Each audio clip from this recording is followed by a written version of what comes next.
Hello मेरे प्यारे दोस्तों। मैं अपने चैनल एस सुरीली बस में आप सबका स्वागत करता हूं। उम्मीद करता हूं कि आप सब ठीक मस्त और स्वस्थ होंगे। दोस्तों, मैं इस चैनल पर आपके लिए दिलचस्प कहानियाँ लाता रहता हूं। कृपया मेरे चैनल को लाइक और सब्सक्राइब करके सपोर्ट और मोटिवेट करें, क्योंकि आपके लाइक और सब्सक्राइब करने से हमें बहुत मोटिवेशन मिलती है। तो चलिए कहानी शुरू करते हैं। अनीता के पापा ने माँ को आश्वस्त किया था। माँ कितनी आश्वस्त हुई ये तो पता नहीं, पर अनीता तो और अधिक चिंतित हो गई थी। अब आगे दोस्तों, बारात के स्वागत की बहुत भव्य तैयारी की गई। खाने पीने के स्टॉल भी भव्य तरीके से लगाए गए थे। कई तरह के स्टॉल लगे थे। अनीता के घर वालों ने बहुत बढ़िया इंतजाम किया था। अभी बारात नहीं पहुंची थी। कन्या पक्ष के रिश्तेदार और मित्रगण समारोह स्थल पर अलग अलग गुट में खड़े होकर इस भव्य समारोह के संबंध में चर्चा कर रहे थे। किसी का हाथ भी खाली नहीं था। अचानक बैंड बाजा बजने का शोर हुआ। बारात आ गई। सभी का ध्यान सामने सड़क की ओर चला गया, जहाँ दूर से बारात पूरे धूम धड़ाके के साथ आती दिख रही थी। अनीता की मां ने अपनी देवरानी से कहा, सुनीता, अनीता को बारात की एक झलक दिखा देना। सुनीता ने लड़कियों की तलाश में इधर उधर नजर फिराई तो जिठानी की बेटी रेणुका मिल गई। तो उसे हाथ पकड़कर भीतर ले गई और उसे अनीता को बारात दिखाने के लिए बोल दिया। चाची का बोलना उसे पसंद तो नहीं आया, लेकिन उसे अपने कर्तव्य का मान भी तो था। आखिर वो अनीता की दीदी थी। वास्तव में ये कर्तव्य तो उसी का था। बाकर वो अनीता के पास पहुंच गई। चल अनीता, तुझे बारात दिखा दूं। प्यार से अनीता का हाथ अपने हाथों में थाम कर रेणुका सज्जे की ओर चल पड़ी थी। उसकी सहेलियां तो बारात आने का शोर सुनकर मुख्य दरवाजे की ओर भाग गई थी। बारात दरवाजे पर खड़ी थी। दूल्हे की अगुवाई करके परिजन भीतर ला रहे थे। अब तू कमरे में चलकर बैठ। मैं तुझे बारात दिखाने के चक्कर में तेरे दूल्हे को देख नहीं सकी। तेरे पास तेरी सहेलियों को भेजती हूँ। अभी कन्या निरीक्षण के लिए तो वो ही बैठेंगी तेरे साथ।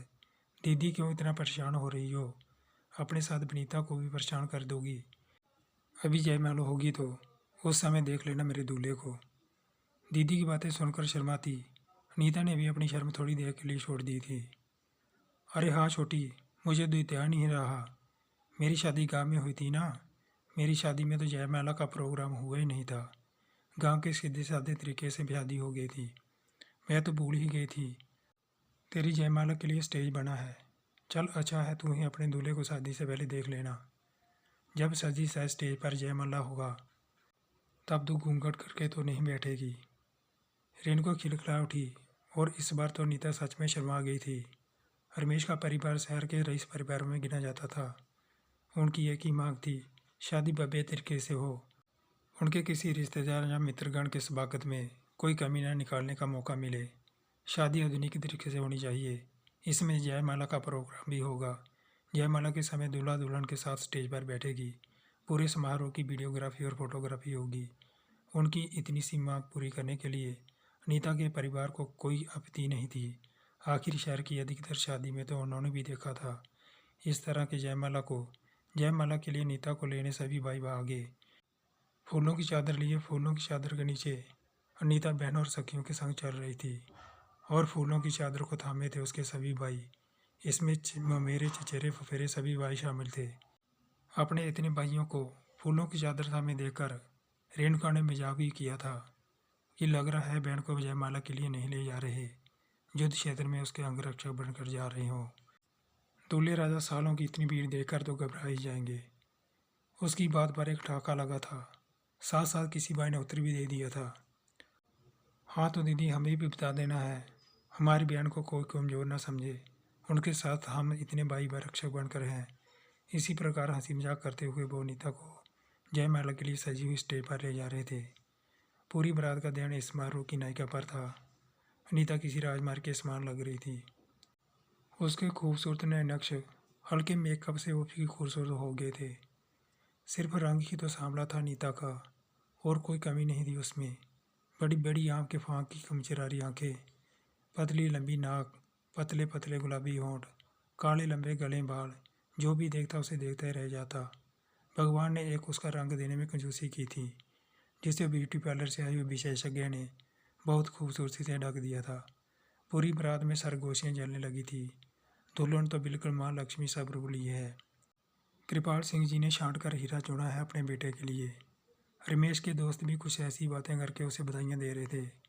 रमेश भी धीमे धीमे मुस्कराकर उनकी बधाइयाँ स्वीकार कर रहा था, क्योंकि उसके किसी भी दोस्त की पत्नी इतनी पढ़ी लिखी जो नहीं थी। ये बात उस ज़माने की है जब लड़कियां मैट्रिक पास हो जाती तो उन्हें बहुत पढ़ी लिखी समझा जाता था।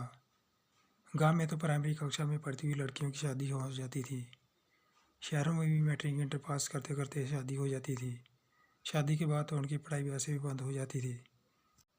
घर गृहस्थी देखने के चक्कर में लड़कियों को पत्र लिखना आ गया। रामायण महाभारत अखबार और पत्रिकाओं के साथ अपने बच्चों की किताब उन्होंने पढ़ ली तो उन्हें पढ़ी लिखी माना जाता था। ऐसे में रमेश को अपनी बीए फाइनल में पढ़ने वाली पत्नी तो अधिक पढ़ी लिखी लगेगी ही। फोटो देख रही अनीता भाग गई थी। रमेश और उसके पूरे परिवार को गोरे चिट्टे अनीता के पिता को देखकर सामने मन में खुद ही कल्पना कर ली थी अनीता के भी गोरी चिट्टी होने का। किसी ने रंग के विषय में चर्चा भी नहीं की थी, इसलिए सोनलाल जी को इसे बताने का ध्यान भी नहीं रहता। उनको तो बस ये समझाया था कि उनकी बेटी की योग्यता पूरे परिवार को भाग गई थी, इसलिए किसी ने लड़की देखने की चर्चा नहीं की।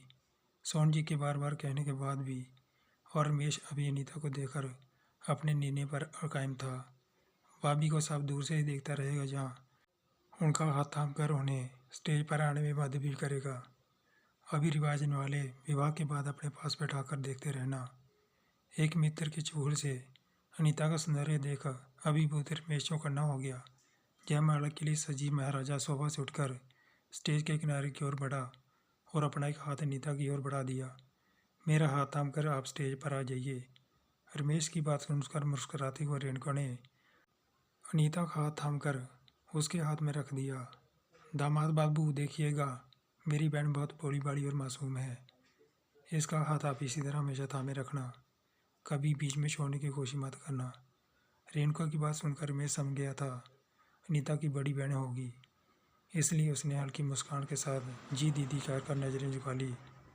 दोस्तों, ये था कहानी का दूसरा भाग।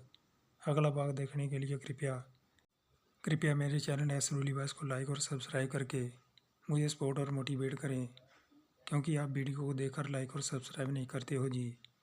मेहरबानी करके ये छोटा सा काम ज़रूर करें, चैनल को लाइक और सब्सक्राइब ज़रूर करें। इससे हमें अच्छी अच्छी कहानी बनाने में बहुत मोटिवेशन मिलती है। मिलते हैं कहानी के अगले भाग के साथ। तब तक के लिए खुश रहिए, अपना और अपनों का ख्याल रखिए। अपना कीमती समय निकाल कर कहानी को लास्ट तक देखने के लिए आपका बहुत बहुत धन्यवाद।